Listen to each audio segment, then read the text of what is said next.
स्वागत है आपका GTV हिंदी न्यूज में और मैं हूं आपके साथ साक्षी। आइए करते हैं इस वक्त की बड़ी खबर की शुरुआत।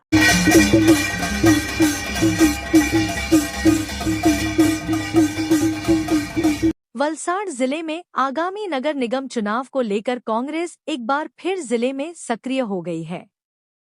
वलसाड़ के धर्मपुर में आज कांग्रेस की जनसभा का कार्यक्रम हुआ।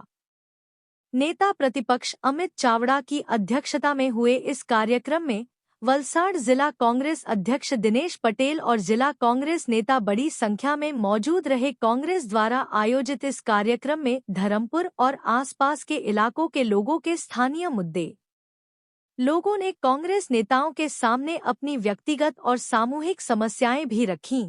आज कांग्रेस के इस कार्यक्रम में लोगों ने सबसे ज्यादा भ्रष्टाचार और अपने क्षेत्र में काम नहीं होने के आरोप लगाए। लोगों को संबोधित करते हुए अमित चावड़ा और कांग्रेस नेताओं ने बीजेपी की जमकर आलोचना की और सरकार पर लगाए आरोप। कहा जा रहा है कि कांग्रेस भी आगामी नगर निगम चुनाव के लिए पूरी तरह से तैयार है। Bureau report GTV Hindi news. અહીંયા તાલુકા પંચાયતમાં, જિલ્લા પંચાયતમાં અને અન્ય ગ્રાન્ટોમાં જે વિકાસના કામો થઈ રહ્યા છે, બધા જ લોકો આજે રજૂઆત કરી રહ્યા છે કે ચારે તરફ અધિકારીઓ કહી રહ્યા છે, કંઈના ધારાસભ્ય, કંઈના ભાજપના નેતાઓ એમાં કટકી માગે છે, કમિશન કમલમ સુધી પહોંચાડવું પડે છે, એટલા માટે દરેક કામમાં કમિશન લેવામાં આવે છે।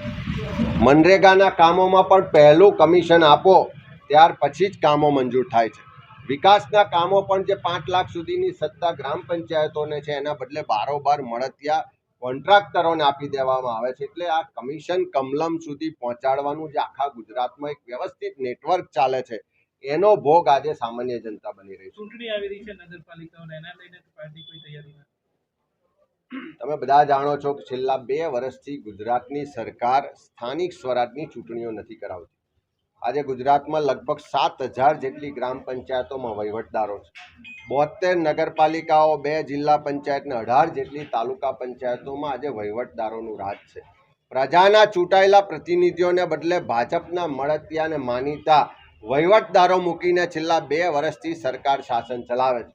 ત્યારે અમે તો માગણી કરીએ છીએ કે તાત્કાલિક આ વહીવટદારોનું રાજ ગુજરાતમાંથી ખતમ કરો અને પ્રજાના ચૂંટાયેલા પ્રતિનિધિઓ વહીવટ કરે। એટલા માટે ચૂંટણીઓ લાવે। કોંગ્રેસ પક્ષ ચૂંટણીઓ માટે તૈયાર છે અને પ્રજા પણ આ વખતે ભાજપનો આ ભ્રષ્ટાચાર, ગેરવહીવટ ને વહીવટદારોના રાજને દૂર કરવા માટે કટિબદ્ધ છે। પાલિકા, વલસાડ નગરપાલિકા અને પાડી નગરપાલિકા એ 3 જગ્યાએ જનમંચનો પ્રોગ્રામ રાખ્યો છે। અત્યારે આપણે ધરમપુર ખાતે હાજર છે। ત્યારે હું પહેલાં સૌ વલસાડ જિલ્લા કોંગ્રેસ સૌનું સ્વાગત કરું છું। તમે જોયું હશે કે અમિતભાઈ આજે ઘણા ટાઈમથી દરેક જિલ્લાઓમાં જનમંચનો પ્રોગ્રામ કરે છે। જે રીતે રાહુલ ગાંધીએ ભારત યાત્રા કરી તે જ રીતે અમિતભાઈ બી એક મંચ ઉપર લઈ નીકળ્યા। ત્યારે એમની જે કામ કરવાની પદ્ધતિ, એમની કામ કરવાની જે પ્રથા છે એને હું આજે વલસાડ જિલ્લા કોંગ્રેસ સ્વીકારું છું। તમે જોયો છો કે એમના જે પ્રશ્નો હોય છે, જે પ્રશ્નો જિલ્લાઓમાં થયા છે એની રજૂઆત ડાયરેક્ટ વિધાનસભામાં કરે છે અને એને જવાબ મળે છે।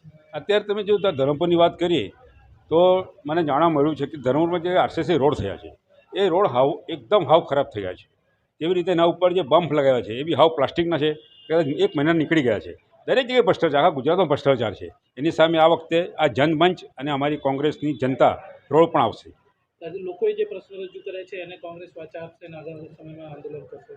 તમે જાણો છો અમિતભાઈ જે આગળ જે 4 મહિના 5 મહિના પહેલાં જ્યાં જિલ્લાઓમાં જનમંચનો પ્રોગ્રામ કર્યો છે અને એનો પ્રતિસાદ મળ્યો જ છે અને ઘણા કામો જો મુખ્યમંત્રીને હોય, કોઈ પણ કામ હોય એ એમની સૂચનાથી એ કામોને જવાબ મળે છે અને કામો થયા।